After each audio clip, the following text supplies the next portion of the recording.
कौंडली विधानसभा क्षेत्र 56 की जनता communist party के बारे में जानती है और कौंडली विधानसभा में साफ़ सफाई, लाइब्रेरी की असुविधा है और अस्पताल जो है लाल बहादुर शास्त्री हॉस्पिटल भी थोड़ा बहुत ठीक ठाक, उसकी व्यवस्था ठीक नहीं है। और दिल्ली क्षेत्र में होमगार्ड, सिविल डिफेंस की नौकरी जो करते हैं वो भी खतरे में रहती है। होमगार्ड में 1959 एक्ट लगा हुआ है जिसके अंतर्गत होमगार्ड के जवान काम करते हैं और उनको क्या बोलते हैं, बेनिफिट नहीं दिया जाता। वो ऐसी निष्काम सेवा करते हैं। इसी प्रकार से डीटीसी कर्मी है, उनको भी समय पे वेतन नहीं मिलता है। कॉन्ट्रैक्ट वाले मजदूर हैं, वर्कर है, उन्हें समय पे तनख्वाह नहीं मिलती है। काफ़ी दिक्कत का सामना करना पड़ता है। मैं यही कहना चाहता हूँ कि इसी मांगों को लेकर हमारी सीपीआई एमएल ने, वामपंथी गठबंधन ने क्या बोलते हैं, रोजगार के सवाल पर पूरे दिल्ली क्षेत्र से 5 उम्मीदवार उतारे हैं, जिसमें से कि 2 सीटों पर सीपीआई-एमएल के प्रत्याशी और 3 पे सीपीआई-एम के प्रत्याशी चुनाव लड़ रहे हैं। मेरा बहुत एक छोटा सा सवाल रहेगा, वैसे पेशे से काम क्या करते हैं वैसे आप? मैं ट्यूशन टीचर हूँ और जनता की सेवा करता हूँ और फ्री भी पढ़ाता हूँ मैं बच्चों को। जैसा कि आपने बताया कि मैं ट्यूशन टीचर हूँ, ट्यूशन टीचर का क्या मेल खाता है राजनीति से? आपने क्यों निर्णय लिया राजनीति में आने का? राजनीति में आने का निर्णय इसलिए किया मैंने क्योंकि काफ़ी गंभीर समस्याएं हैं दिल्ली के अंदर और देश के अंदर।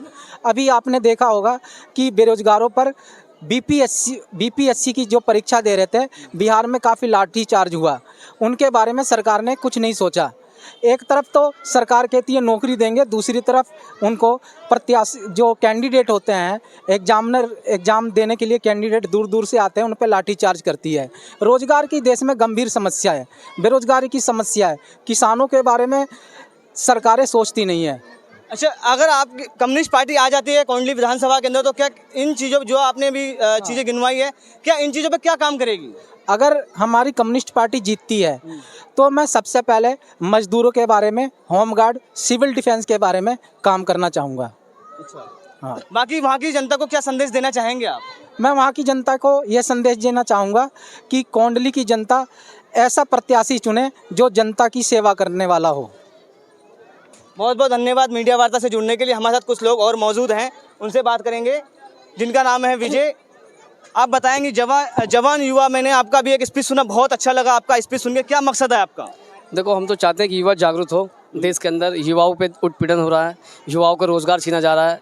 युवाओं पे देखा आपने, बीपीएससी का एग्ज़ाम बिहार में हुआ, उस एग्ज़ाम को लीक कराया गया सरकार ने, और उस लीक के ऊपर जो आक्रोश में जो युवाओं ने प्रदर्शन किया, उस प्रदर्शन में गवर्नमेंट ने उन पर भगा कर उन पर लाठीचार्ज करी, उन पर कैनल का यूज़ किया। ये बिहार में हुआ है, ना कि गाजियाबाद में, नहीं, मैं पूरे देश की युवाओं की बात कर रहा हूँ। मैं गाजियाबाद की नहीं, एक समस्या गाजियाबाद नहीं, पूरे देश की युवाओं की समस्या है। आज यूपी, दिल्ली एनसीआर के अंदर मैं बता रहा हूँ, जो बाहर के प्रवासी मजदूर जो यहाँ पे आकर नौकरी कर रहे हैं, उनके साथ क्या है? उनकी कोई पक्की नौकरी है नहीं है, उनके साथ कोई व्यवहार, उनकी जगह 8 घंटे की ड्यूटी, उनकी जगह 12 घंटे की ड्यूटी उनसे कराई जा रही है, और उनको पगार कितने घंटे का दे रहा है? 8 घंटे का।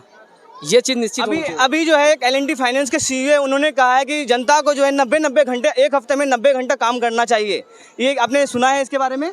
नहीं, ये तो गलत है। 90 घंटे क्यों करेगा काम? एक अभी बहुत बड़े एल&टी फाइनेंस के सीईओ है, उन्होंने एक बयान दिया है, उसमें ये कहा है कि इंसान को जो है 7 दिन के अंदर 90 घंटा काम करना चाहिए। 7 दिन के, एक हफ्ते में जो है 90 घंटा काम करना चाहिए। देखो, एक मजदूर को मैक्सिमम 6 घंटे, एक दिन में 6 घंटे का काम होना चाहिए, और बाकी उसकी वीकली ऑफ होना चाहिए 2 दिन। जैसा कि आपके पार्टी, कम्युनिस्ट पार्टी से आपके ये कैंडिडेट खड़े हुए हैं अमरजीत सिंह जी, अगर वो जीतते हैं तो इस पर आप लोग क्या करेंगे? नहीं, हम इनके साथ बिल्कुल बहुमत से इनके साथ हैं। हम चाहते हैं कि हमारी पार्टी जीते, और जो ठेली रेडी खोखा पटरी लगा रहे, उनको पक्का लाइसेंस देने का हम काम कराएंगे सरकार से। कहीं ना कहीं बताया जाता है कि कम्युनिस्ट पार्टी को कोई नहीं जानता, इस पर क्या? नहीं, ऐसी बात नहीं। देखिए, कम्युनिस्ट पार्टी बिहार में आज हमारी 12 विधायक है हमारे पास, और 2 पार्लियामेंट के मेंबर भी हमारे पास। तो ऐसा नहीं है कि कम्युनिस्ट को कोई नहीं जानता। कम्युनिस्ट का इतिहास रहा है, देश आज़ाद होने से भी पहले कम्युनिस्ट पार्टी रही है, और आज आज़ाद के बाद भी कम्युनिस्ट पार्टी है। वो हमेशा मजदूरों के सवालों पे हमेशा लड़ाई करती रहती है। आपने देखा, किसान आंदोलन में कम्युनिस्टों का बहुत बड़ा भागीदारी था, बहुत युवाओं का बहुत बड़ा भागीदारी था। तो ऐसा हमारे देश में पूरे कम्युनिस्ट का ऐसा नहीं। देखो, आप केरल चले जाओ, केरल में सबसे टॉप का एजुकेशन, सबका टॉप का रोजगार सिस्टम केरल के अंदर है। ये कहना चाह रही हूँ कि आज पानी के ज़्यादा ही गिल्लत है यहाँ। पानी माफिया आ गई, यहाँ पानिया माफिया भी आ गई है। पानी का रेट दिन पर दिन बढ़ते जाता है।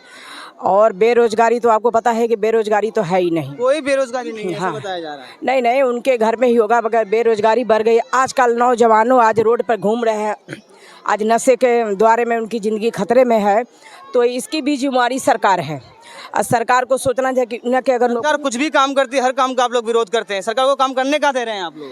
अगर सरकार किसान आंदोलन देखिए, अगर सरकार काम सही से निर्णय लेती, सही से काम दी, अगर नौजवानों को आजकल देश में कितनी बेरोजगारी है, आजकल नशों में भी ज़्यादा नौजवान मारे जा रहे हैं, क्यों? इसकी भी दोषी सरकार है। सरकार को ये सोचना चाहिए था कि सब अगर नौजवानों को नौकरी दिल्ली में 2500 रुपए देगी सरकार, जिसका विरोध कर रहे हैं आप। दिल्ली में या पूरे देश की बात कर रहे हूँ, दिल्ली हो या कहीं भी हो, मगर पूरे देश के आजकल नौजवान मारे फिर रहे हैं।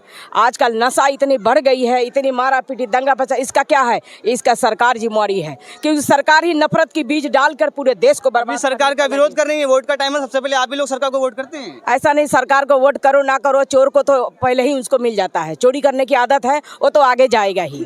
पैसे वाला दमंग वाला ही आदमी जीता है। मजदूर अगर खड़ा होता है इंसानियत को, लोगों को रोजगार देने के लिए, उसकी बराबरी की बात करने के लिए, तो उसे उठने लोग कहाँ देता है? आप ये भी आप जानते हैं देश के हालात के। काफी सारी पार्टी बहुत उल्टा सीधा बोला जाता, बताया जाता है। देखिए, ये सब कहने की चीज़ें हैं। गोलीबारी चलाने के लिए गोली चलाने की जगह चलाई जाती है, जहाँ पे गरीबों के साथ दमन करेंगे ये लोग।